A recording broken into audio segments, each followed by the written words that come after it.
ಎಲ್ಲಿಗೆ ಹೋಗುತ್ತೆ ಪರಮಾತ್ಮ ಎಲ್ಲಿ ಕಳ್ಸೋಣ ನೋಡೋಣ. ಹಾಂ ಕಣ್ಣು ಮುಚ್ಕೊಂಡ ಯಾಕೆ ಕಂಡುಬಿಟ್ಟು ಯಾಕೆ ಇಕ್ಬೇಕು. ಇಲ್ಲಿಂದ ಇಲ್ಲಿಂದ ಒಂದರಿಂದ ಇಲ್ಲಿ ಇದ್ದಾವೆ. ಅದು ಎಲ್ಲಿ ಕಳ್ಸೋಣ ಭಗವಂತ ನಿಮ್ಮ ಮಳ್ಳಿ ರಂಗಪ್ಪ. ಹಾಂ ಬಿಡು, ನಿಧಾನಕ್ಕೆ ಹಾಕ್ತೀವಿ ನೋಡ್ಬೇಕು. ಹಾಂ ನಿಧಾನಕ್ಕೆ. ಹೌದಾ? ಸತ್ಯ. ನಾನು 6ನೇ ನಂಬರ್ಗೆ ಯಾಕೆ ಸಿಕ್ಕಿದೆ ಅಂದರೆ ನಾನು ಹುಟ್ಟಿದ 6ನೇ ತಾರೀಕು. ನೋಡಿ ಲೆಕ್ಕ ಹಾಕು. ನಾನು ಹುಟ್ಟಿದ 6ನೇ ತಾರೀಕು, ಅದಕ್ಕೆ 6ನೇ ನಂಬರ್ಗೆ ಇಕ್ಕಿದೆ. ಬಲರಾಮನೇ ಬಂದವನೇ ಇದರಲ್ಲಿ. ನಿಧಾನಕ್ಕೆ ಸುಖ ಕೊಟ್ಟು ನಂದವನು. ಇದನ್ನ ಪರೀಕ್ಷೆ ನೋಡೋಣ. ಇಲ್ವೇ?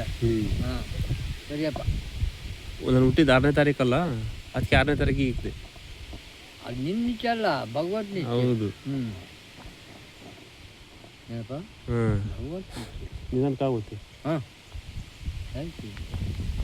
ಆದರೆ ಬರಬೇಡ.